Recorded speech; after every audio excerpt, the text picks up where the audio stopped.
जय सिद्धि श्री सिद्धि विनायक गणेश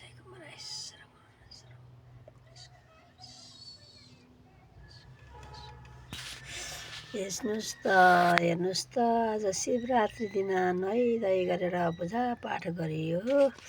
हाम्रो शिव भगवान आफै उत्पत्ति हुनुभएको छ, शिलाबाट पनि उत्पत्ति हुनुभएको छ। हेर्नुहोस् त, मलाई त अब विश्वास बढी लागेर होला होइन, अब हजुरहरूलाई पनि कस्तो लाग्छ होला कमेन्ट गरिदिनु होला। ल हेर्नुहोस्, यहाँबाट सररति टक्कति यहाँबाट छुट्टिनु भएको छ, बन्दै हुनुहुन्छ। यतापट्टि त्रिशुल बन्दै हुनुहुन्छ। यहाँ ए सेतो दल्छी अब मानौँ न पत्थरमा बन्दै हुनुहुन्छ। मैले चाहिँ ल्याउन चाहिँ खरीको ल्याएको है। हेर्नुहोस् है त, यतापट्टि आज शिवरात्रि भएर मैले दर्शन गराउन देखाएको हो। ल हेर्नुहोस् त, अब यतापट्टि चाहिँ एक रङ्गी छ है। यतापट्टि मैले ल्याएको चाहिँ यस्तोमा ल्याएको थिएँ होइन।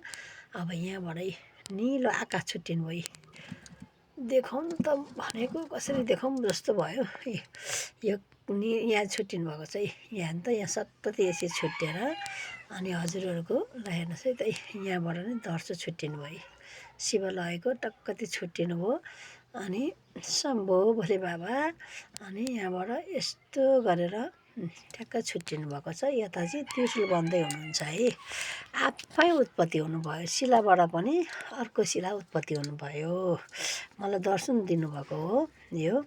हे भगवान्, हे भोलेनाथ, हे भोले बाबा। ल हेर्नुहोस् त, सबैले दर्शन गर्नुहोस्। मलाई नुहाइदिएको छ, पूजापाठ सक्यो, अब कपडा लगाइदिनु पर्छ।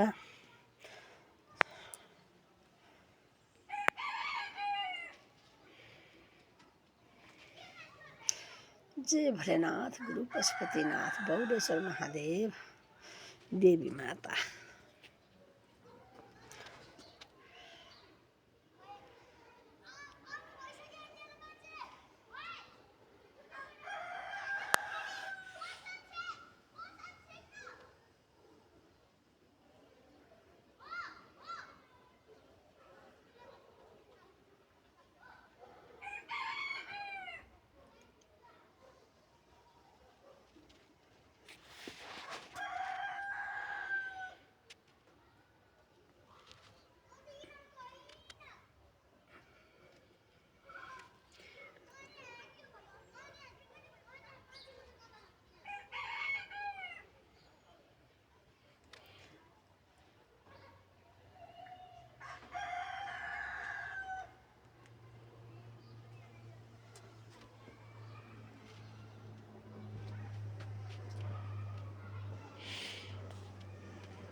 जय अम्बे, जय अम्बे, अम्बे जय जय अम्बे, जय जय महाकाली माता।